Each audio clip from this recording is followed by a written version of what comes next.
Okey, kita tengok soalan seterusnya. Soalan ini yang ada gambar rajah seperti ini. So, kita tengok rajah 3 menunjukkan suatu tangent AB menyentuh bulatan x² tambah y² sama dengan 20 di titik A. Ini ya, titik A. Di mana O adalah center dia. O adalah pusat bulatan itu. Okey, apabila dia beritahu tangent, apa itu tangent? Tangent adalah satu garisan yang hanya menyentuh satu titik sahaja di bulatan ini. Okey, bulatan ataupun curve, lengkuk apa-apa hanya sentuh satu titik sahaja. Dan untuk bulatan, untuk pengetahuan anda, distance sudut antara garisan tangent dengan sudut point A ke center dia adalah 90 darjah ataupun dia adalah berserenjang. Apabila berserenjang, kita boleh guna formula apa untuk dapatkan gradient dia? M1 times M2 sama dengan negatif 1. Okey, sebab apa kita tahu kita perlukan gradient dia, nak tahu gradient tangent, sebab tangent ini adalah satu garis lurus. Apabila satu garis lurus, persamaan garis lurus mestilah wajib mengikut y sama dengan mx plus c. M adalah gradient ataupun kecerunan bagi garisan tangent AB. Okay? Sebelum untuk cari part AB dahulu itu, kita perlu dapatkan value T ini. Okey, T ini adalah value Y bagi titik A. Okey, so kita nak buat macam mana? Kita guna equation ini. Kita guna equation ini, equation bulatan ini, x² tambah y² sama dengan 20. Masukkan value x, masukkan value y. Value x dia adalah 2. So 2 square tambah y dia adalah t² sama dengan 20. So 4 tambah t² sama dengan 20. Pindahkan 4 ke sana, kita akan dapat 16. T sama dengan plus minus 4. Dan kita tengok logik ataupun tidak. A ini, value T ini positif 4 ataupun negatif 4. Jika kita tengok A berada di atas paksi X, bermaksud T adalah positif 4. Okey, jika dia akan ada satu lagi value di sini. Okey, sebab dia adalah satu bulatan. Dan value sini, point sini, koordinat dia adalah 2, negatif 4. Sini adalah 2, 4. Okey, sebab itulah ada dua value di sini. Okey. Seterusnya, bila kita dah dapat value T, barulah kita boleh cari kecerunan daripada titik A ke pusat dia. And then kita cari dulu M1 dia. M1 dia adalah kecerunan sama dengan M sama dengan Y2 tolak Y1 bahagi X2 tolak X1.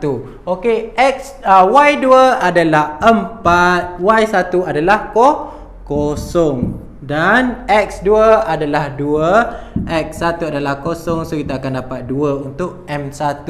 Kemudian kita boleh cari gradient untuk garis lurus, garis tangent AB. Macam mana kita nak buat? Kita guna formula M1 times M2 sama dengan negatif 1, seperti yang saya beritahu tadi ya. Okey, so kita dah dapat gradient untuk M1. Gradient M1 kita cari adalah 2. So darab dengan M2 iaitu gradient ataupun kecerunan bagi. So gradient M2 ataupun gradient tangent AB adalah negatif 1/2. So kita masukkan dalam formula M2 di sini. So Y sama dengan negatif 1/2 X tambah C.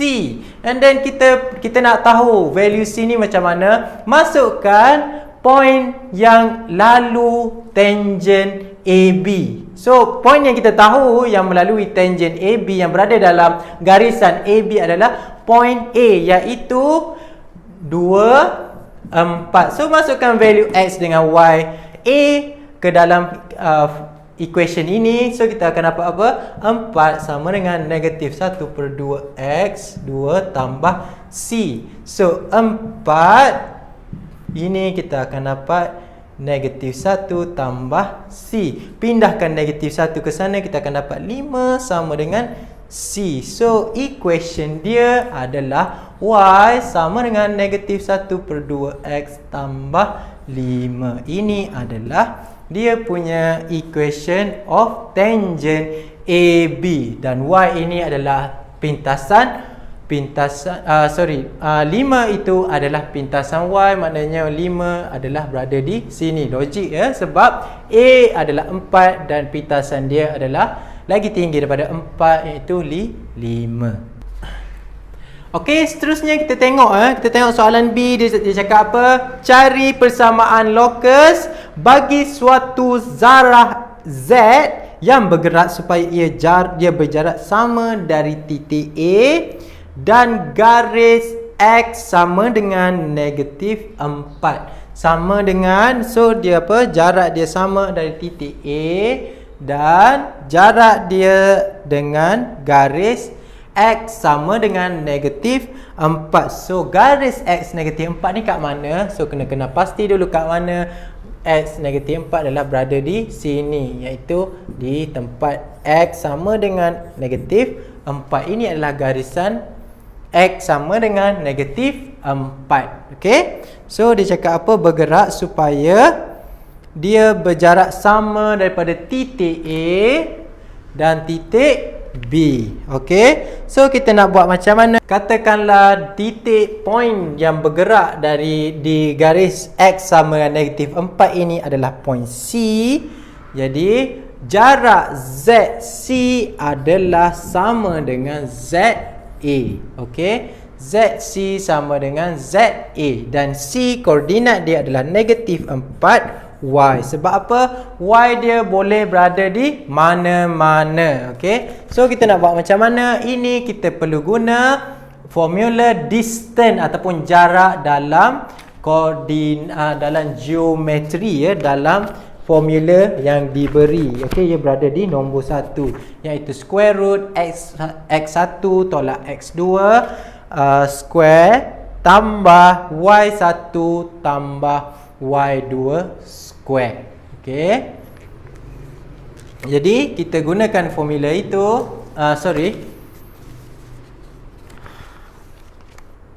Okey, macam mana kita kena guna formula? Kita kena cari. Okey, jadi kita kena cari distance ZC dengan ZA ya. Kita kena cari ZC dan ZA. So kita nak macam mana distance? Guna formula yang diberi dalam exam ya, iaitu formula dalam part geometri nombor 1, iaitu distance ataupun jarak. Okey, so ZC jarak dia, so Z kita tak tahu, kita letak sahaja point itu adalah X dan Y. Okey, ini adalah kita nak cari jarak lokus. So kita tengok, kita masukkan dalam formula jarak square root x1 tolak x2 tutup bracket kuasa 2 tambah y1 tolak y2 square. Okey, so kita tengok Z kita tak tahu, so kita letak x1 tolak x2 sini adalah C, so jadi tambah 4 square tambah YZ kita tak tahu dan C juga kita tak tahu, letak Y sahaja. Okey, letak Y macam tu sahaja. Okey, so ni akan cancel out each other, akan dapat kosong. Y tolak Y akan dapat kosong, and then kita square root kan untuk cari Z dengan A. So A, nilai X bagi Z adalah X dan A adalah 2, so tolak 2 square tambah Y dan nilai Y bagi A adalah 4 tolak 4 square. Okey, so kita tengok ni kuasa 2, ini punca kuasa 2, okay, square root. Macam saya selalu cakap sebelum ini, ada dua cara, sama ada awak squarekan kedua-dua ataupun pindah ke sebelah. Bila pindah ke sebelah, ini akan jadi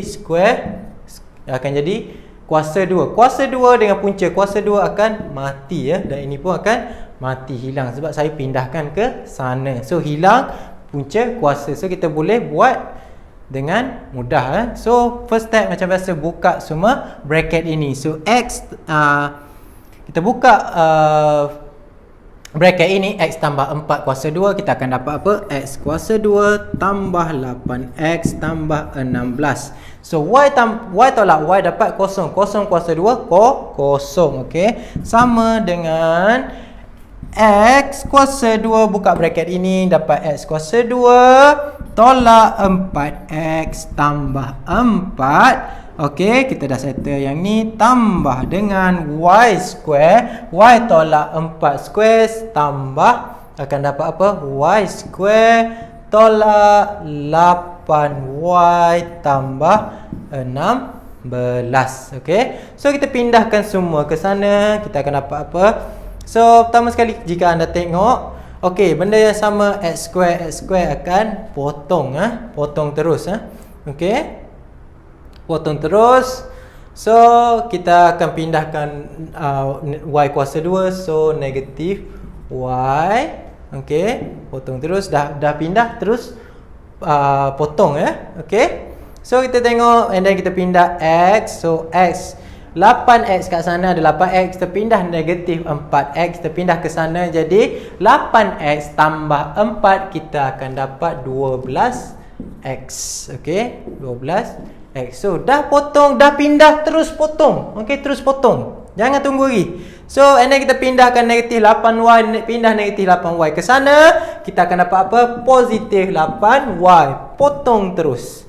Okey, apa lagi tinggal? Semua yang ada unknown X dan Y sudah habis So sekarang kita pindahkan. Okey, sini ada 16, sini pun ada 16. So benda sama kita potong terus. Okey, hilang.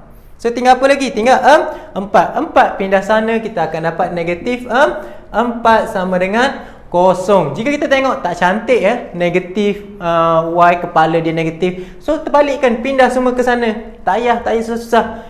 Ataupun kita darabkan semua ini dengan negatif. Okey, boleh tak ada masalah So ini akan jadi apa?